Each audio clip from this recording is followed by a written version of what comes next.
Welcome to What the F is Going On in Latin America and the Caribbean, a popular resistance broadcast of hot news out of the region.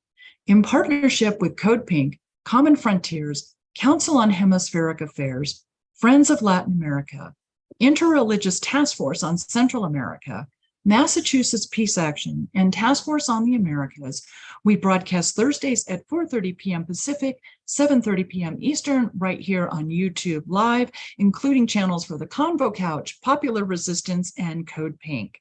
Post-broadcast recordings can be found at Apple Podcasts, Spotify, Telegram, radindiemedia.com, and now under podcast at popularresistance.org.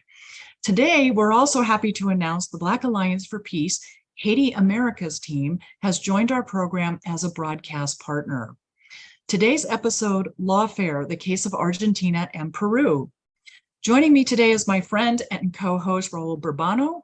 Raul Burbano is the program director for Common Frontiers based in Toronto. Common Frontiers is a WTF broadcast partner, and I think some of you probably know that Raul and I have done a lot of solidarity work together in Venezuela, Colombia, and Honduras. So a real honor to have you with us, Raul. Thank you, Terry. It's a pleasure. And I should share with the audience that this episode is Raul's idea. So the bulk of the work went to him, finding the guests and getting everything organized. So, a big thank you to you, Raul, for this really timely episode. Our guests today are Anibal, Ibarra, and Daniela Ortiz. Anibal is the former mayor of Buenos Aires and federal prosecutor. Anibal is currently a criminal defense lawyer and member of the Broad Front political party. Daniela Ortiz is a Peruvian artist and anti-racist militant who lives in Urubamba, Peru. She was part of the campaign against immigrant detention centers in Catalonia from 2009 until 2012. The Espacio del Inmigrante in Barcelona from 2012 until 2016. During the pandemic, she was part of the Red de Cuidados Antirracistas in Barcelona and was founder of the Madrecistas Colectiva against judicialization of motherhood and childhood of migrant families and the removal of custodies. She is now part of the Frente de Lucha Materna in Peru, where she currently lives, and she is joining us live from Peru. So I want to, hello, Daniela. Hi, Terry. Hi, Raul. Thanks a lot. So great to have you with us. I want to share with the audience that we're going to focus on two countries in this episode. We're going to first start with Argentina. And Raul had us set up a fabulous conversation on Tuesday with Anibal Ibarra, which we pre-recorded. And we're going to start with about 13 minutes of a 30-minute conversation. In this 13 minutes, we're going to share with you, Anibal gives a really good context of what lawfare is and how it is being used across the Americas to push back against this emergence of center-left, radical left governments that have been elected into office, principally since about, I don't know, Raul, October of 2020 through Brazil, starting in Bolivia and ending with Brazil this fall. And then he gives us a really good, concise description of what has happened to Vice President Cristina Kirchner in Argentina. This was last week. And then we'll follow with Daniela as to what has unfolded in Peru since December 7th, again, last week as well. I think what everyone will find is that this 13-minute piece with Anibal Ibarra from Buenos Aires is a really good, kind of a good setup to leading to a really in-depth conversation of what's happening in Peru. And again, I'm really thankful to you, Raul, for providing two on-the-ground people, one in Argentina and one in Peru. And Danielle, thank you for joining us live tonight. So, okay, folks, let me make sure I do the screen share. properly. And make sure you click it with sound. It says, it'll give you an option that you have to do videos with sound. Yes.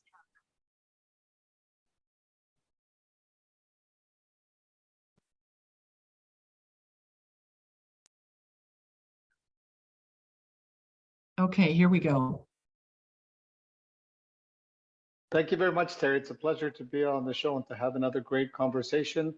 Lawfare, as you mentioned, is a key component taking place across Latin America. And I thought, with our discussion with Anibal, maybe Anibal, you can kind of start from the beginning, kind of give us some basic facts as to lawfare in this particular case, because it's very complicated. There are a lot of names and details. And obviously the judgment that just came out against Christina is the sum of a long process of judicial criminalization, as I like to call it. So maybe if you could walk us through some details, how it's worked, and I guess what is the impacts?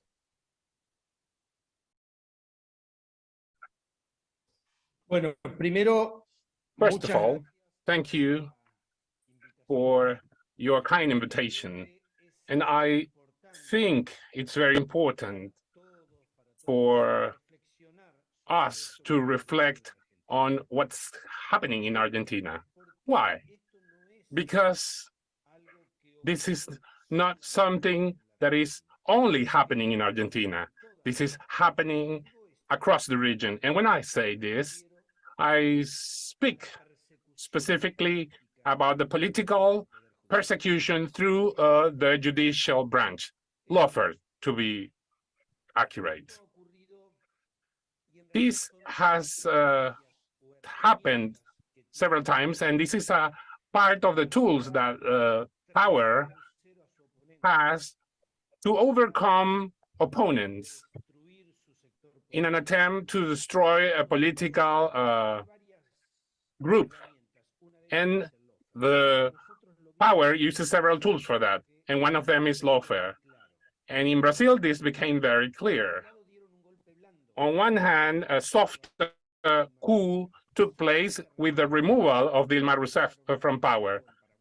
It was used against Lugo in Paraguay as well. And the other tool that they use is what they used later on when Lula said, I want to be a candidate for the presidency. Several judges and prosecutors that linked to politicians tried to prosecute Lula, and in fact, they sent him to prison.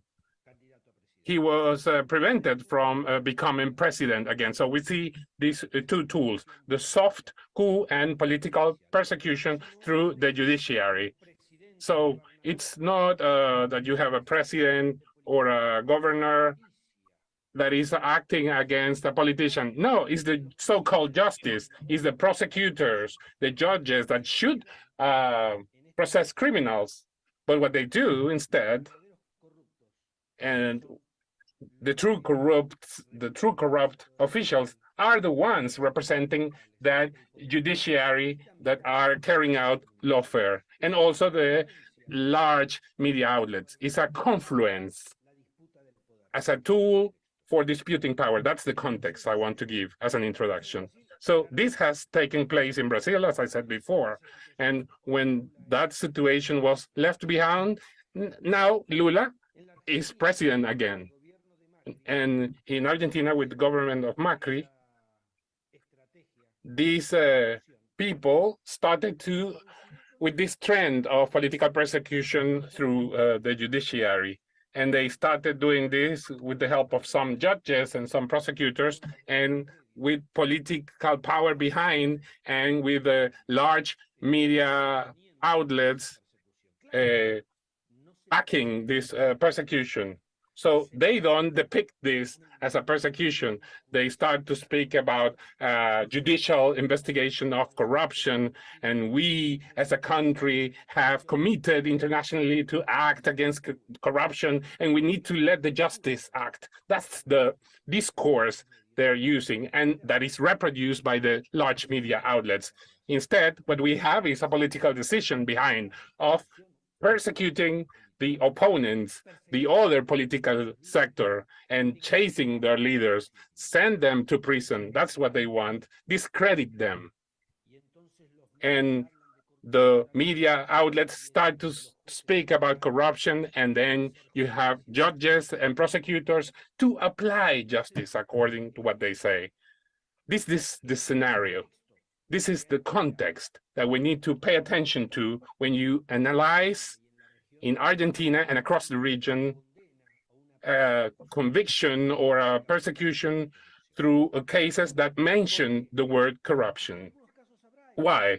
Because in some cases you may find corruption facts, but in other cases, such as the case of Cristina Fernandez, what you have is a strategy of persecution. It's such a systematic strategy that the officials from the government that were part of a so-called judicial table, and they used to sit to analyze the case of Cristina and other leaders from the opposition, and they had a sort of tie with the judges to continue this persecution, this processing, to take her to court, to arrest officials. So you would say, well, but judges are independent. Well, they should be independent. Now, when you start digging facts, you start to see judges that had meetings with the former president without no one knowing about those meetings. You start to wonder, they're not so independent. So it's not that they go for a specific case to the presidential palace. They went to the presidential palace to see former president 10 to 15 times. They used to play tennis and paddle. So this perverse bond, this immoral bond between the judges that were deciding on Cristina's case and former president, I want to use it as an example of what corruption is like in our country, or in a part of our judiciary, and specifically judges that decide federal cases against government officials. This is the context in which this persecution against Cristina Fernandez took place. And Cristina Fernandez was targeted with several denounces. She was processed. She was investigated. In the same day, she was investigated in 8 different cases by the same judge. Her house was raided. The houses that she owns in the south of the country, they digged in part of her houses because there were rumors that she had money hidden.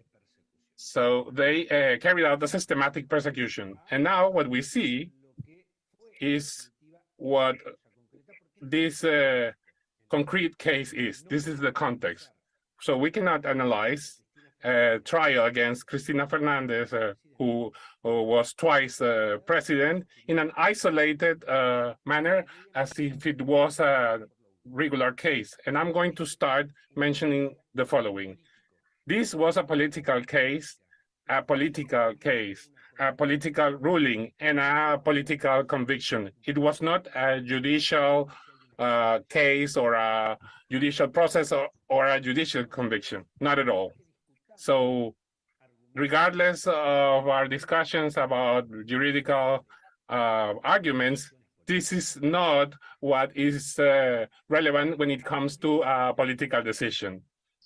Some days before the conviction was revealed, a journalist asked me, Ibarra, you were a member of the judiciary, you held the position of federal prosecutor, and you were the mayor of a city. You have the 2 perspectives, the political and the judicial perspective. What do you think? Is she going to be convicted? And I said this, and I had mentioned this same thing I'm going to mention about Milagros Salas, another leader that was politically persecuted, and I repeated the same argument. And my judicial side told me it was impossible that she would be convicted because there were no legal grounds, and we are going to speak about this in a second. But my political side was suggesting me, when there is a political decision, the judicial grounds are not relevant. It's not relevant if there is evidence or proof. what the decision of power is, that's what's going to have an influence. And effectively, that was what happened, and she was convicted. So what was being discussed in this case? The prosecutors said, and I'm going to summarize, there was a group of criminals associating with a criminal intent to enrich themselves. And okay, what happened? Well, what did they do? So they said they favor public works in Santa Cruz. Santa Cruz is a southern province in Argentina, where former President Kirchner was born. And so how did the Cristina favor those public works? Well, they carried out projects through a friend, but were there tender bids? Yes, there were tender bids, but they were directed. I'm summarizing what they said, no, as arguments. What happened? Who was in charge of those tender bids? Cristina? No. Any national official was in charge of that? No. That was in the hands of the province of Santa Cruz, a directorate from the province of Santa Cruz.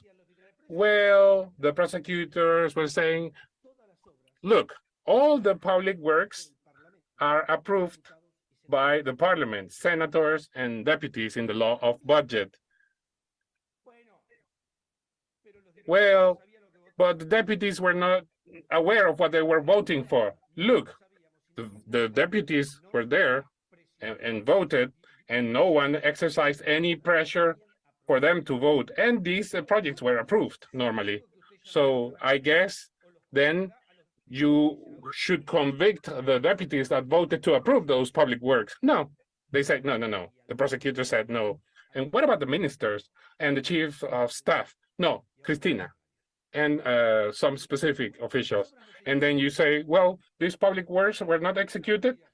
Yes, they were executed. Some other public works were stopped by Macri. And were these projects well executed? Was an overprice on these public works? So there was no way. I mean, as a lawyer, I was analyzing and I was saying, okay, there was no way to convict her because all the works were lawfully approved by the Congress.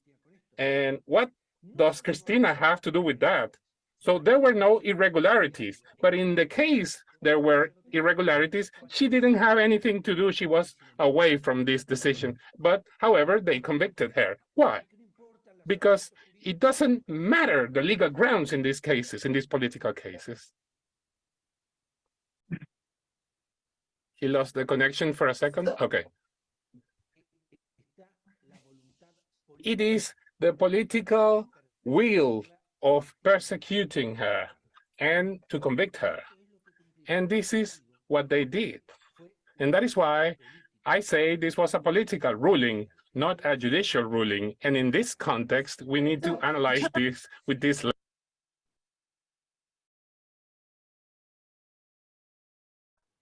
Okay, folks, so that was 13 minutes of a legal of a legal treatise on what has happened in Argentina with Vice President Cristina Kirchner, and I'm happy to share the entire recording with those of you who want. In fact, I'll paste the link to it in our YouTube program description so you can see the whole thing. It's very, very in depth, but I think that was the principle.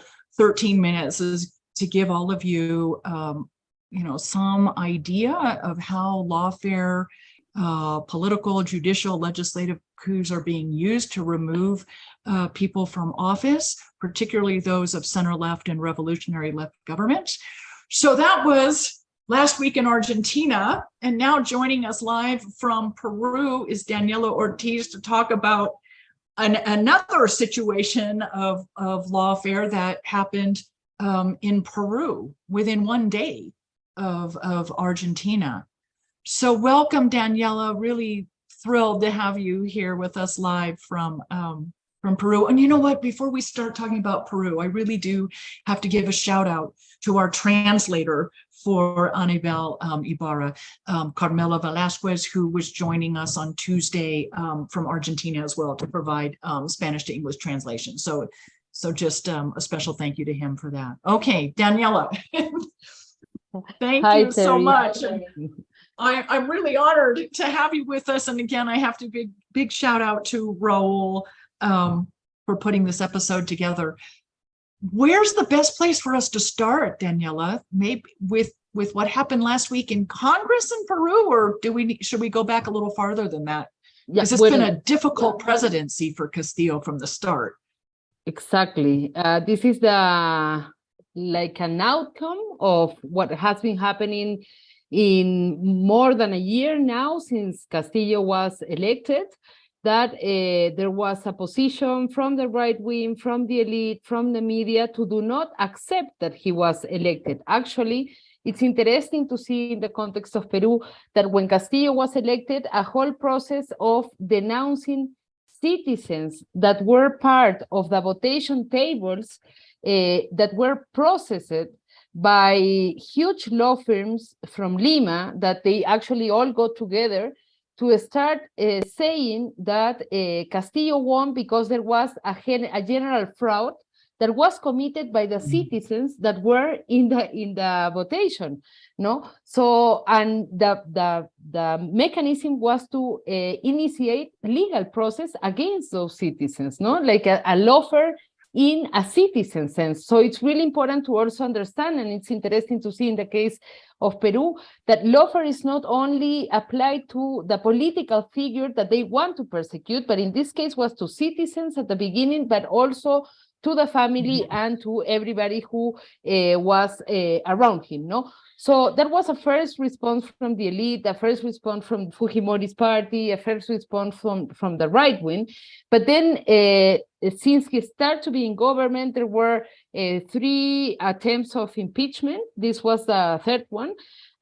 Many cases of opened of supposed corruption, and as I mentioned, not only to him, also to his wife, to his daughter, who was detained actually for almost a month with this type of weird accusations, really similar to the ones that we're seeing in Argentina. And actually here we can see another similarity, no? The daughter of Cristina was also legally persecuted, accused of corruption, no? And how they try to impose pressure over political figures using their families, no? And then a whole process of avoiding the government to be able to go to make their regular life as a president. For example, Castillo is forced, any president in Peru, because precisely we have a parliament that have created laws in order to control the president. He was obliged to ask the parliament for permission, for example, for traveling to Colombia when Petro was elected for the initial ceremony of his government. And they didn't give him the permission, no? So many trips that Castillo was supposed to do in order to carry out regular protocolar activities of a president were not allowed. And what to say about all the laws that came from the executive power and from the presidency that were not accepted by the parliament. So he could not even accomplish those things he promised in campaign, during the campaign. So also that was against him. But what he decided was what other presidents have decided before, to dissolve the parliament, because they were having this obstructionist attitude towards the presidency. And for example, Martín Vizcarra, who was also president a few years ago here in Peru, took the same decision. But in the case of Martín Vizcarra, he was not accused of making a coup, like how Castillo is being accused, and he was not accused of being a dictator, of how Castillo is being accused nowadays. And after that, that he made this declaration to dissolve the Congress, which is actually a request from people, not only now in the protest, that the main request is to close the Congress, but before also there was a big amount of people in the streets actively asking Castillo to close the Congress, which actually in the polls had only 11% of approval. It's an absolutely hated Congress in the context of Peru, no, but with a lot of power, because they have been building the legal frames in order to have the power they have nowadays, no? So just after that, Castillo was detained. He's been accused of rebellion, which is a really nonsense legal frame for this, because rebellion means that you need to be using arms, guns, and it was not the case. In fact, Castillo was almost alone when he did this, and the situation now is that we have this imposed government led by Dina Boluarte, no, that after the protests that came out because of the detention of Castillo, asking for the Congress to be shut down, asking for Castillo to be liberated, asking also for opening a constituent process, that after I can talk deeply about that. But what they have decided was, first, there was a lot of police repression, and since yesterday we are under a state of emergency, and the army are in the streets, and it's not, we're not talking of a few soldiers in the streets, we are talking about tanks, and we're talking about, I just was seeing videos of Ayacucho, where the military are just running and shooting after people with not rubber balls or anything like that. They are shooting real munition, no? So the situation is really complicated. Wow. So yesterday, Wednesday, it was the new president, or the interim, I don't even know what, the coup president, is that maybe the better term, declared a 30-day state of emergency, and this is nationwide. Exactly. Initially, it was for a few provinces, and now it's nationwide. Exactly, no, and the level of violence, like, we have been through like really complex moments here in the last years. We had, like, for example, another parliamentarian coup led by Manuel Merino. After 2 days of protests, and after the police killed two young protesters, Inti Sotelo and Brian Pintado, they finally stepped down, and then elections were called. We had like an interim government, no? But the level of radical violence and the strength of the situation that we are seeing now, not only by the government, by this coup government led by Dina Boluarte, and by the Congress, but also by the media, that I have never, we have seen violence here, in like verbal violence in the media. But for example, the other day, in the biggest radio of the country, they were making an interview to a left-wing congresswoman, and she refused to repeat that Castillo made a coup, and she was trying to explain her perspective in regard to what happened. And they told her, we are not going to accept anyone in our radio to deny that there was a coup led by Castillo, and they shut down the interview with this parliamentarian. So the level also of control in regard to the media that we're having, and that's why I'm really thankful for this space, because the level of control that there is being in regard to what is being said and understood. How many times the word Pedro Castillo is followed by saying that he is a dictator. Like, what type of dictator? Like, for 3 hours, what type of dictator makes a coup without military force? And what we are seeing now is a real coup, because not only they have managed to get in power using a lawfare process, but also they have the military on the back. Like, we are seeing the military on the streets, and it's a military coup in that sense also, no? Because many times we think that lawfare is a soft way of imposing power, but what we're seeing in Peru is that lawfare was the path, but what followed after was the legality in order to use the military and to have it in the streets, no? That makes total sense, Daniela. And I think that's a really important component, that the media is a key component of this. It's sort of one of the pillars of soft coup, of lawfare. And in the case of Peru specifically, I mean, I read a report just recently from the Latin American Strategic Center for Geopolitics. They published a report called Pedro Castillo in the media.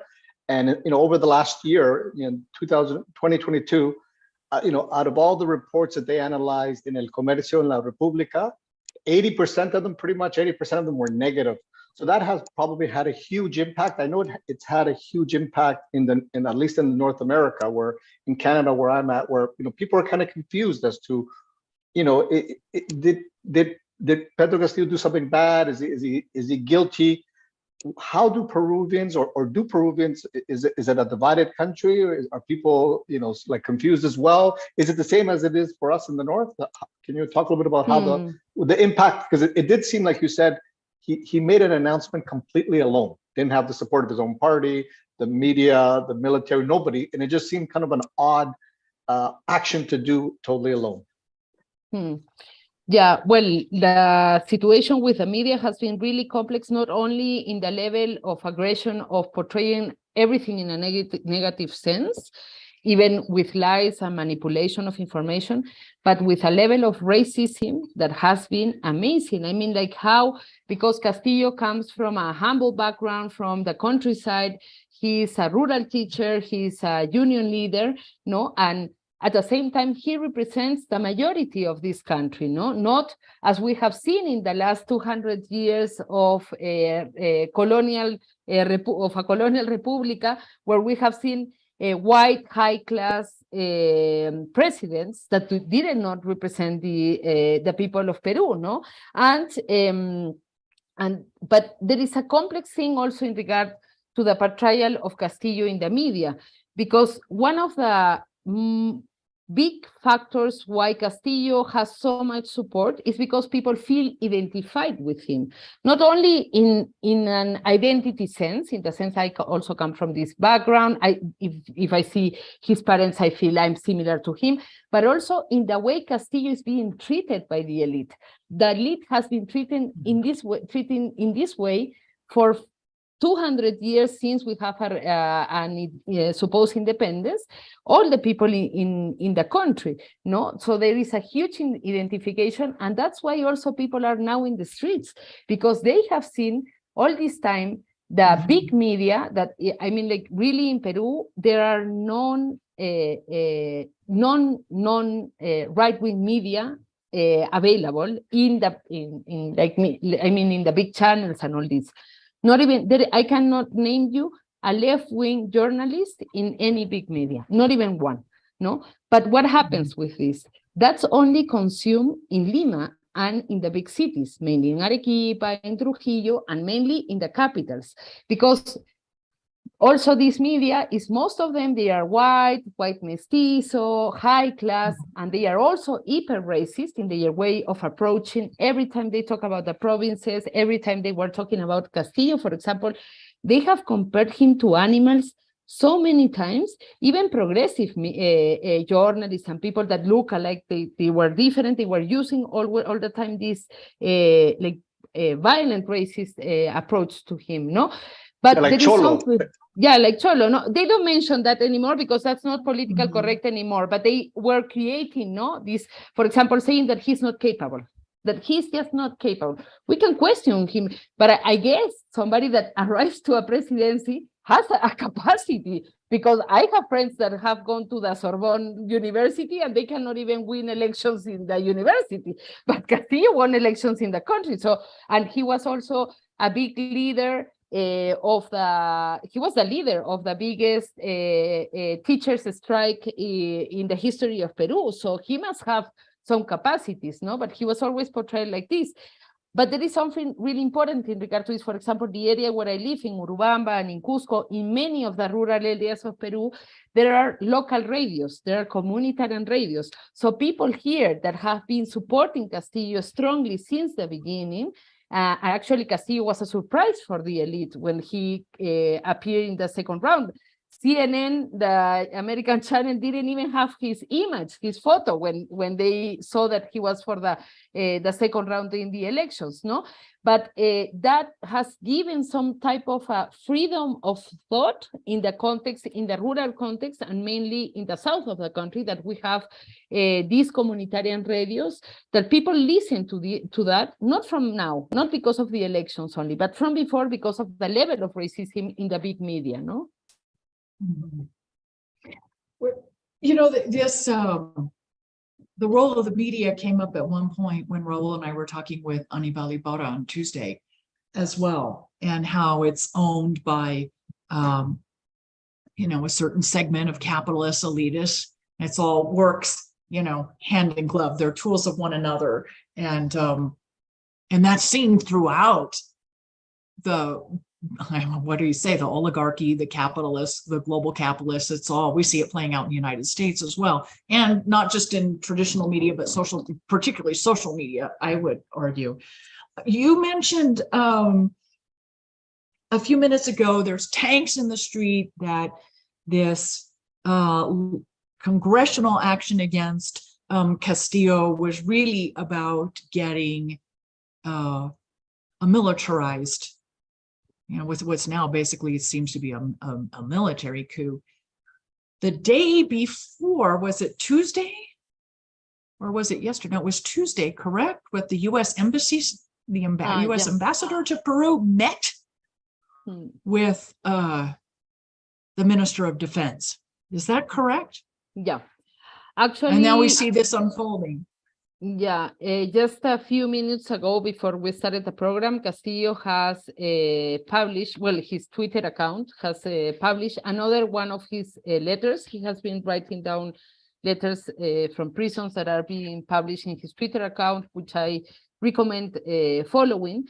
And in the letter, he talks about this visit of the American ambassador, who is Lisa Kenna, who is actually somebody, not any type of ambassador, is somebody that before coming to Peru was really involved in Ukraine, and then before she was in Iraq, and she has been, and this is not paranoia or things that we are inventing, but no, she it's was the part reality. of the CIA. It's a reality, and the CIA has a website, they have a budget, and they have an agenda. And she had a meeting with the Ministry of Defense of Castillo, that was a new minister, something that is really important to understand, that in this process of pressure that was done by the parliament to Castillo, because the parliament has so much legal process power, and it has much more power than the executive and the presidency. Something that happened with Castillo, and it has happened before with other presidents, is that they start changing ministers in order to avoid having an impeachment, and to have a parliament that likes you, no? So he has, for example, the first group of ministers was amazing, no? And we were all like really glad. Maybe we could question some of them, but it was really interesting. The first time we had Quechua speakers in the ministers. First time we had a majority of racialized people in the minister, even though it's a 90% racialized people country, no? But the situation is that this defense minister entered at the end, and he had a meeting just 3 days before Castillo dissolved the Congress. But something important is that she has been having meetings also with the nation's prosecutor, who is the one that is accusing Castillo not only of rebellion, but also of the other cases of supposed corruption. And actually this prosecutor has been like really questioned, because she has taken out of office too many people, for example, that were investigating cases of corruption and cases that has to do with drug cartels and things like that, that are linked to the Fujimori people, because they also, that's a big part of their power has to do with the cocaine production and exportation, no? So as in many other countries, we know, and in many other situations, that the embassy, and in Peru, we know that the American embassy has a lot of power. Also, the ambassador from all the European Union, when there were already 5 people murdered by this government of Dina Boluarte, they came to salute and to approve Dina Boluarte, no? When then the same people, then they talk about Venezuela and Cuba, and they are talking about human rights violations, but with this, they were okay with a government that in the first 2 days have killed already 5 people that were protesting in the streets. So what I think, and it's really scary to think that, is that because the imperialist power has lost power in the region, because we now do have biggest amount, and most of the countries have left-wing governments, that they are going more radical with the situation of getting into power again, no? And Peru also, besides having had a big ideologization process in the cities that are like, people are really neoliberal in the way they think, no? We also have like really strong anti-terrorist laws, and they are starting to use those laws against the people that are protesting in the streets, no? So I do think that there is a situation that is not only the right wing, the Fujimori people, but we are almost sure that the American embassy is having a big role in this situation, no? How do you think this is going to play out? Somebody was asking me the other day in a meeting I was in. I had just gotten back from Colombia, actually, and I said, well, you know, a lot of the bad stuff we're seeing erupt in the past week across Latin America is in response, as you just said, Daniela, to all the good things that have happened since October 2020, with all these elections and these center-right to center-left to revolutionary left governments. How do you think, and Raul, this is a great place for you to jump into with your thoughts, you have the U.S. Embassy's role really overt now in Peru, and also you have Mexico, Colombia, Argentina, Bolivia, and I think now Honduras, who have not recognized this regime change in Peru. I think President Petro in Colombia overtly called it a coup regime. And Xiomara Castro as well, I believe. So you've got these nations who are center left, not radical left, who are still allied pretty closely with the United States, saying they don't recognize this new regime in Peru. How do the two of you see that? I mean, that's like the first time, really, I think, for me in my lifetime, a block of nations who are allied with the United States are not recognizing what's happening. How's that going to play out? Well, no, you both should comment on it. As I was saying, I do think there is a dispute in the region, and this has to do with that. No, it was really great to see this, but also we confront a situation in which, because of the level of historical aggressiveness against the left wing here in Peru, and mostly after the armed conflict in the 80s and 90s, that we had all these anti-terrorist laws that have been applied to anybody that was just left wing. Having a Marx book was enough to be processed. No, what happens also many times is that many times we are detached from the other left wings in the region. We are not into. There are certain political groups that have relationships with the region, but unfortunately, it's not something that is being, let's say, it doesn't have such a big reverberation inside. No, for example, from Evo Morales, it does have more, but because of an identity relationship from the south of Peru with Bolivia, no, and that there is a recognition over there. But what I have seen, and that's a positive thing in regard to this position, which is amazing, and it's amazing how come Chile, took the opposite decision. And today, Boric's government decided to support Dina Boluarte. No, that I don't understand why they have taken this decision. No, and also we can see that it's a great strategy to come to do not recognize this government, and they can also do it because they have the power to do it. Imagine if Lula would be already in power, no, from the 1st of January, we're going to have him, no? Maybe she would not even be able to be in government after having all that pressure from the region. But also we saw that the exterior minister from Peru answered it really quickly, saying that they were interfering in national things, etc. So that's something that is making shake the government. And that's really important if it continues, no? And you can see it that on the other hand, you had the American ambassador and the European Union ambassadors recognizing the government also really fast, because as I say, it's something that is bigger than the situation in Peru. Yeah. It's a regional situation. Yeah, It's a absolutely. global situation, actually. Yeah, as Daniela, I'll just add a few things that, there are obviously regional power play going on here where the US, I don't know the details specifically around Peru. So it's great that Daniela kind of gave a little bit more information on that. But we know that they're always there.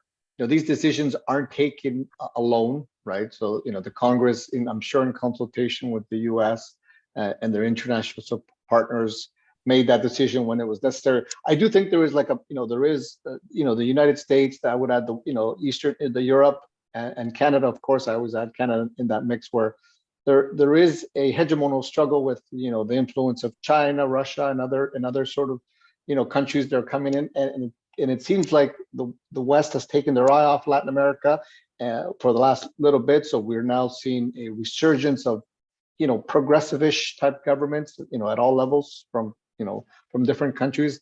And it's great that these countries can kind of come together somewhat as a bloc, but there is confusion because we saw in Chile, I saw Lula's statement as well, and it wasn't great in my opinion. I thought it was kind of weak based on somebody who's suffered, under lawfare and imprisonment. So I do think that the challenge with lawfare and these soft coups is that it's easy to kind of overlook what's going on because there's a quasi-legal component to it. And then it's very easy for the Canadian government, the US government, and sort of the West to say, well, we don't support coups, but it's not, it's a quasi-legal thing. And it always brings me back. I always put this context with Manuel Zelaya in Honduras in 2009. And if we recall, when this happened, it was like everybody said this was a judicial issue. People were trying to change the constitution. And so then it confuses a lot of people, and it confuses. And what it does, and I think for me, the most concerning is that it breaks the link of solidarity, international solidarity from people in the global south, in the north, with these struggles, because people are like, well, was he corrupt? Somebody asked me, like, well, he had to have been found guilty of something, right? Because there were so many charges against Castillo. So there is a confusion around that. And I think that does create kind of a separation of solidarity. So there is like, why would someone want to support a person who's closed Congress, right? So I think that's the big challenge. And I think that we have to somehow overcome. And through lawfare, it really makes it very difficult, in my opinion. So I think that's a bit of a struggle, even with progressive governments in the region.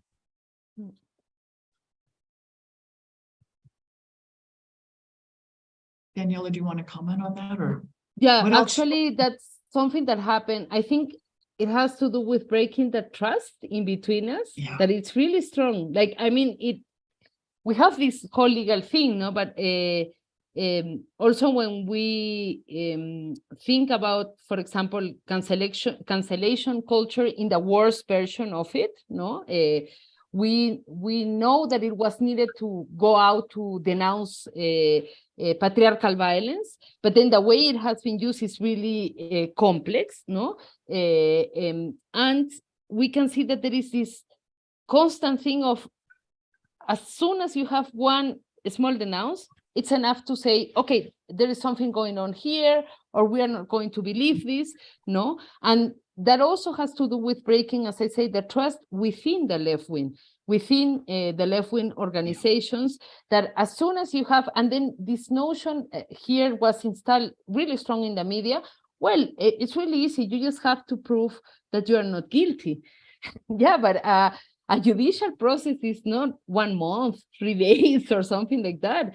It takes a lot of resources, a lot of time in order to win a process, no? And even if you have all the media against you, and then what happens in many cases? You win the process, and then the media doesn't say anything about that, and nobody talks about you in the sense that you have already won the process. That's something that happened here, for example, with all the many of the people of the party that Castillo won with, Perú Libre, and mostly the leader of Perú Libre, that is Vladimir Cerrón.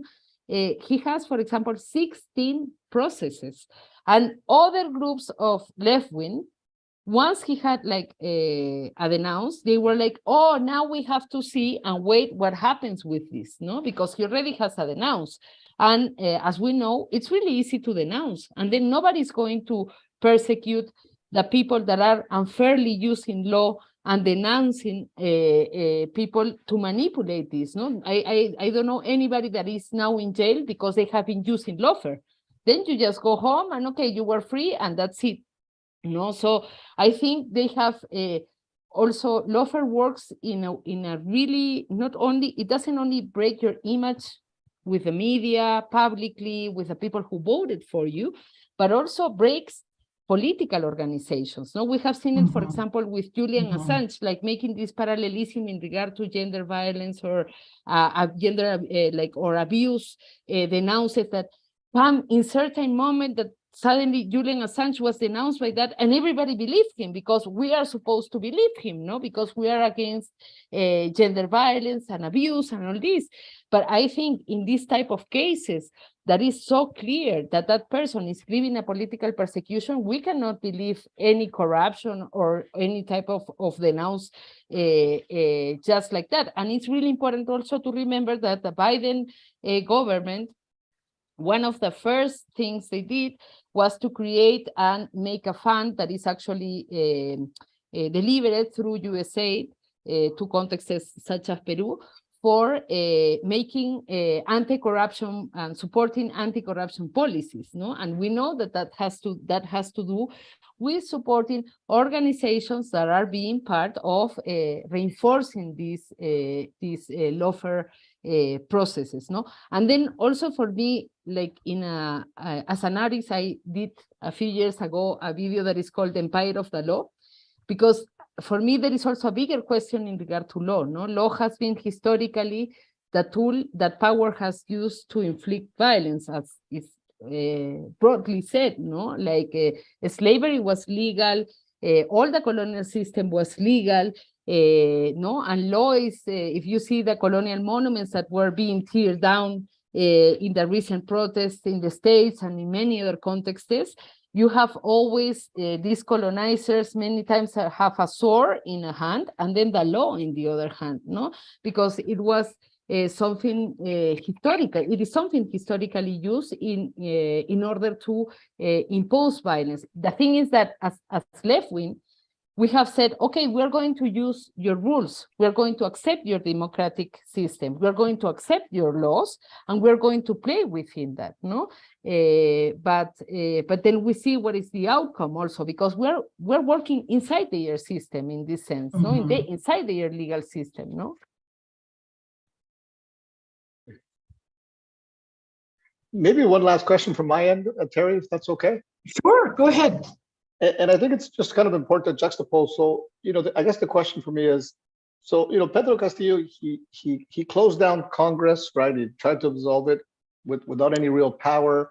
He kind of lost touch with his base. It seems like his own party didn't support him.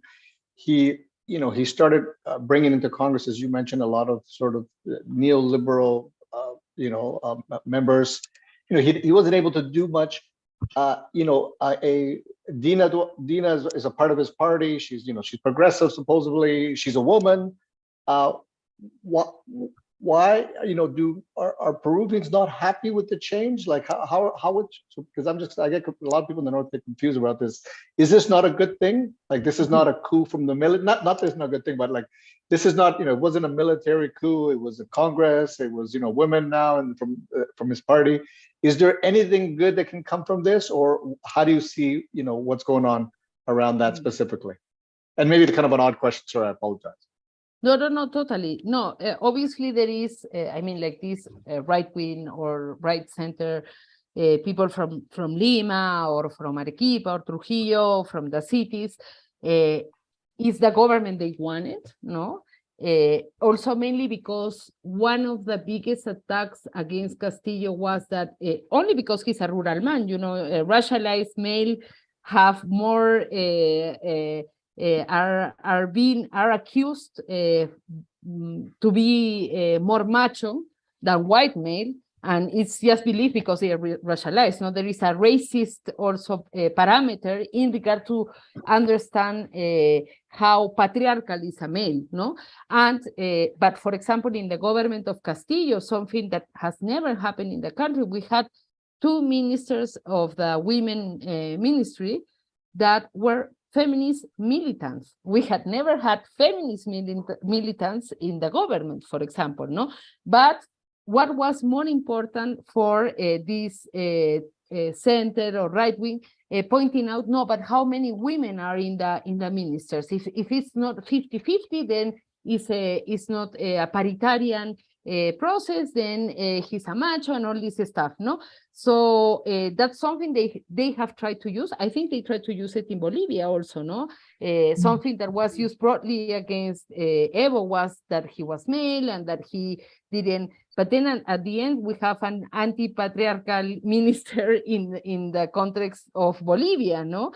But then they had Janine Áñez, that was a female figure, no? That was strategically used for that. And I think in the case of Dina Boluarte, they are pushing to create that narrative, and the same to create the narrative that they have 50% of women in the different ministers.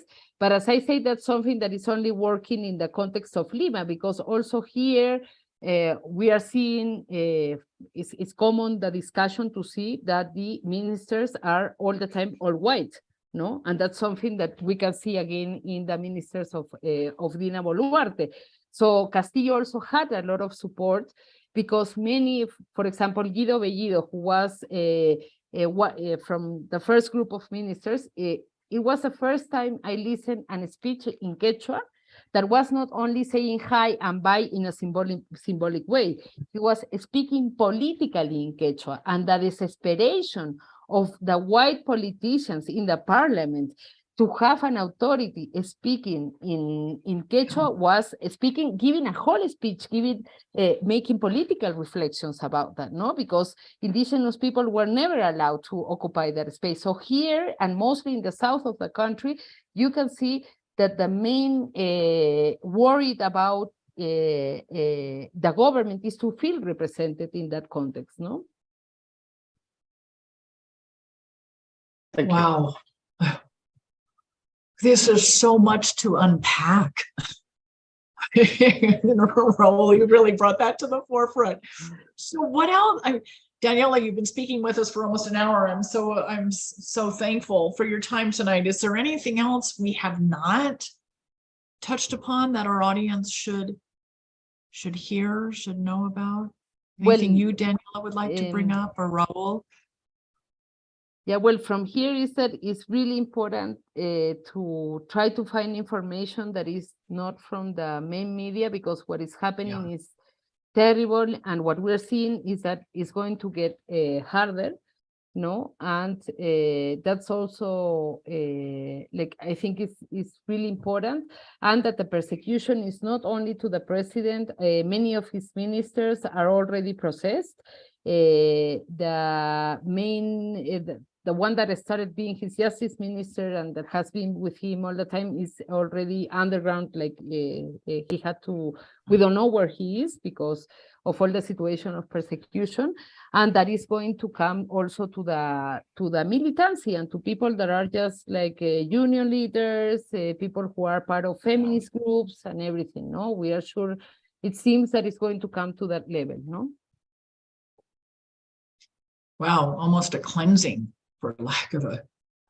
I mean, it's not just a persecution of the president and his cabinet. It's a persecution of everybody of people who voted for him and continue to support him. Yeah, it's scary. It's crazy. So we're going to have to do a follow-up and follow you, Daniela, because this is really, I mean, every day it's getting more and more intense and more dangerous for people like you. And so we should plan on talking with you again, Raul.